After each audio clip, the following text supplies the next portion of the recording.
खंड 2 प्रतिलेखन संख्या 18।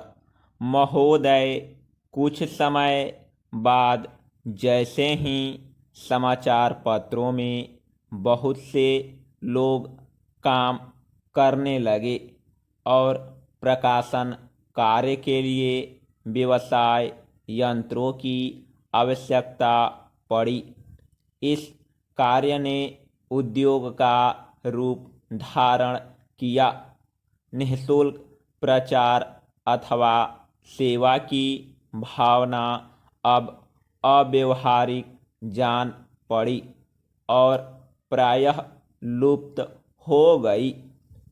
समाचार पत्र उद्योग का यह विकास संभवतः स्वाभाविक है और आधुनिक विचारधारा के अनुरूप है। फिर भी यद्यपि पत्रों का प्रकाशन एक उद्योग के रूप में होता है, समाचार पत्र स्वदेशी राष्ट्र सेवा की भावना तथा नैतिक दायित्व से एकदम मुंह नहीं मोड़ सकते। यह भी स्वीकार करना होगा कि इस उद्योग की यथोचित उन्नति के लिए यह आवश्यक है कि दूसरे उद्योगों की भांति यह भी उन सभी साधनों से संपन्न हो जो अन्य उद्योगों ने या तो प्राप्त कर लिए हैं या वे उनकी प्राप्ति के लिए प्रयत्नशील हैं। इसलिए यह सभी के हित में है कि समाचार पत्र उद्योग उन्नत हो और इसका आधार अधिक से अधिक ठोस हो।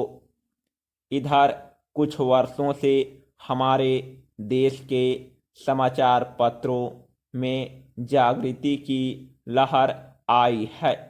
उद्योगों की आवश्यकताओं, श्रमजीवी पत्रकारों की मांगों और पाठकों के हितों ने मिलकर ऐसी स्थिति पैदा कर दी कि समाचार पत्रों की दशा पर पुनर्विचार करना आवश्यक हो गया।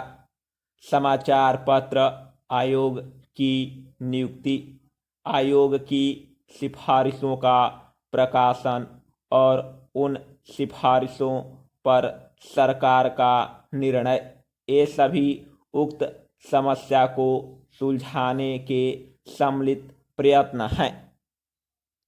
मैं आशा करता हूं कि इन प्रयत्नों द्वारा समस्या का समाधान हो सकेगा, समाचार पत्र उन्नत होंगे और इस उद्योग में कार्य करने वाले सभी लोगों को संतुष्ट किया जा सकेगा। मैं जानता हूं कि यह सब कहना सरल दिखाई देता है, किंतु व्यवहार में लाना बहुत कठिन होता है। परंतु मुझे सुशिक्षित श्रोताओं से यह कहने की आवश्यकता नहीं कि मानवीय गतिविधि के सभी क्षेत्रों में, चाहे वह राजनीति, उद्योग अथवा प्रशासन का क्षेत्र हो, विभिन्न हितों और विचारों में सहयोग की भावना से राष्ट्र तथा समाज के हितों को सामने रखकर सामंजस्य स्थापित करने का प्रयास आवश्यक है। मैं इतना निराशावादी नहीं कि मैं यह समझूं कि वे लोग जिनके सुझाव बड़ी समस्याओं को सुलझाने में सहायक होते हैं, निजी समस्याओं का निपटारा करने में असफल रहेंगे। हाल में भारतीय संसद ने इस संबंध में जो अधिनियम पास किए हैं उनका उद्देश्य समाचार पत्रों की समस्याओं को सुलझाना है।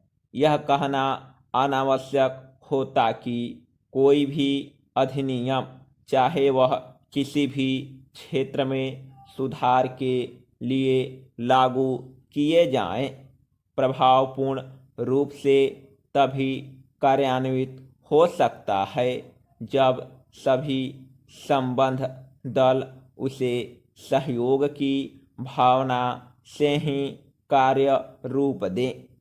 इन मामलों में अधिनियम के शब्दों का इतना महत्व नहीं जितना उनके पीछे निहित भावना का होता है। मैं आपकी संस्था से यह अनुरोध कर सकता हूं कि इस मामले में आप समाचार पत्रों को मार्ग दिखाएं। आपकी संस्था निश्चय ही प्रमुख तथा अत्यंत प्रभावशाली समाचार पत्रों की प्रतिनिधि संस्था है। प्रायः सभी बड़े समाचार पत्र